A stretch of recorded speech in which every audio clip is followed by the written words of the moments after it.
नमस्ते प्रणाम। तो कैसे हैं आप सब? और आप लोग देख रहे हैं अभी मेरे साथ है नेहा राज। क्या कहेंगे? पहले कुछ कहिए, उसके बाद फिर आगे का कार्यक्रम। प्रणाम सभी कोई के। हम नाइल बने शिवा रिकॉर्डिंग ई था आतना ना गैप मारा तरी कि नाम भुलाए तरी हमने डर हो गया कहीं हमरे के मत हम कौन स्टूडियो में ना, हमरा अब डर होता कहीं हमरे के मत भुला जा ना। तब ये ना हम शिवा रिकॉर्डिंग स्टूडियो में बनी पटना में। गलती से हम बोल देनी है, वैसे हमारा से हंसी बर्दाश्त नहीं की कि जाना स्टूडियो में आदमी दी रात गई बा वो में कंपनी कौन स्टूडियो में न दिमाग से उतर जाला। काम इतना न ज्यादा बाकी यही से दिमाग से उतर जाला। अभी एगो बड़ा बढ़िया तार गाना चलत हटे, तनी गाना के दुल्हन सुना दो पहले, तो ओकरा बाद कौन गाना? ढेरे गाना चलत ना। अभी एगो रील पे बा, देखा तनी खूब बनू उनु संगे खूब वायरल चलता है, एकदम ट्रेंडिंग में बा अभी। हाँ 10 को घुमाइले हम। हाँ तो कैसे अभी बताऊँ? आपके साथ रीलो बनेगा। बिल्कुल बिल्कुल रील बनाएंगे। तनी कैसे दस धमकी देखइए जाके दोसरा से डर नहीं लागेला छोकरा से। कि धमकी देखइए जाके दोसरा से आ डर नहीं लागेला छोकरा से। कि आज दिल टूटी तो काल गम खत्म कि आज दिल टूटी तो काल गम खत्म कि तोरा लेखा 10 गो घुमाइले हम, कि तोरा लेखा 10 गो घुमाइले हम। तू लेकिन गाना ठीक नहीं खू गईले कैसे कैसे कि देखे नहीं कहीं विकासी जी घूमे ला आगे पीछे और एको गो लोग घूमे वाला नहीं के तू गा तो 10 गो कैसे कहाँ ना ना गाना हम मस्ती करी हमें लड़की रंगदार बनल बिया देखी फिल्टर चेंज कर कंगारू नहीं होला अपने मतलब पर लाइट होता न लाइट कहाँ होता नहीं ठीक हमरा बा। में करिया आवत है बन मानुस करी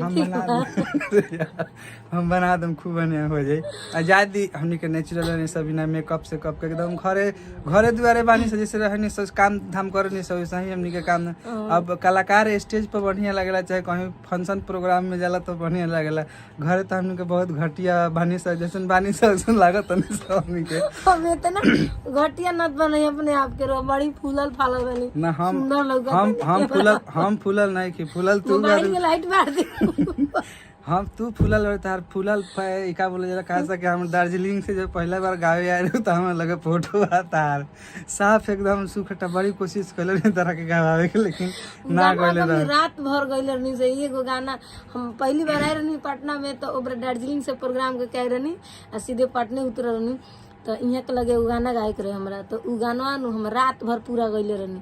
उ गाना हमरा से काहे के गवाए सब कर्म हो गए लेकिन उ गाना ना गवाई रहे।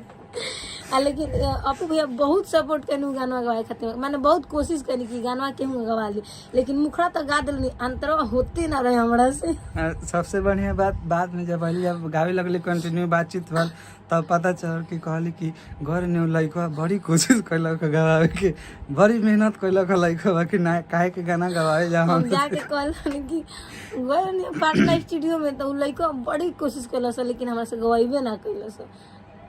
देखी इहे भल के भलाई भइल, जैसन करम वैसन आगे फल मिलेला बढ़िया बढ़िया। आज से को नहीं जानत है जग में कपी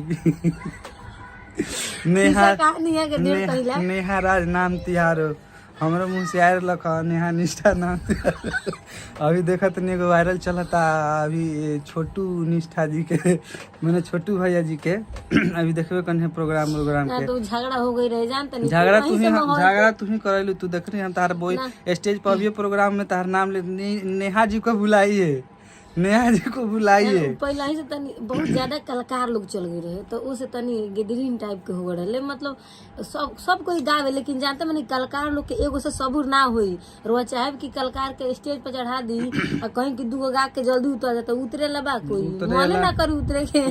लेकिन हम देखा तनी कि लगभग लोग जौन प्रोग्राम बिगड़ता हमें लोग प्रोग्राम बिगाड़े के श्रेय अपने आप के ले लेता। कहे से पहले ही ताना कीटनाशक उटनाशक चल जाता है कि लोग आउट ऑफ कंट्रोल हो जाता है।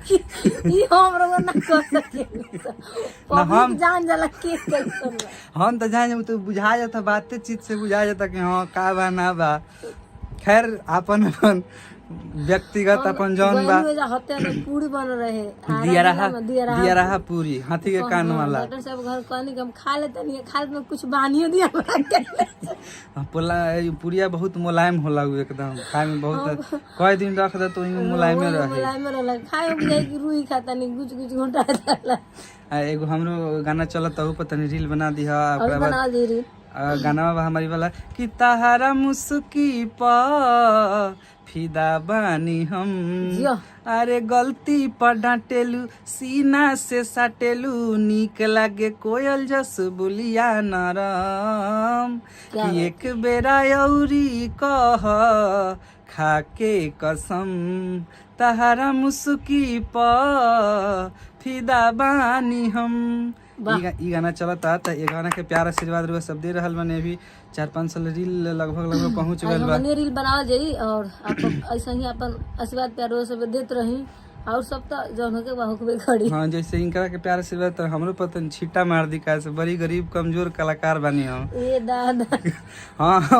हमारा अभी तक गाना कोनो ट्रेंडिंग में ना वाले एगो गाना आइबो कल तो म्यूजिक डायरेक्टर बानी नु रोगा ज्यादा म्यूजिक अभी गावत तो हम गावे में आगे बढ़े चाहता हूं तनी लोग सब सपोर्ट करे तनी से ढकेलियो दी हमरा के तनी से दौड़ जाई ओकरा बाद धीरे धीरे आस्ते आस्ते चल ही खड़ा हो गए वहां तारा ढकेला से नहीं तो कोई ढकेले वाले रहती जनता से कहत पब्लिक से कहत जितना लोग देखा था प्यार देता बना दम ढकेल दो लोग देख आए बाप तो ढकेल दे दिया लेकिन हम के सब मजाक करता नहीं सर वीडियो में हमने के मजाक मस्ती चलत रहला हम यहाँ के बारे में इतना गलत शब्द बोलनी चाहिए कि ई सब मजाक भइल ना मजाक मस्ती हमने करत रहनी सर्व सबके देखे खातिर ब्लॉग बनावत रह तनी सा फिर अगला ब्लॉग में मिलम हमनी के तब तक के लिए धन्यवाद नमस्कार।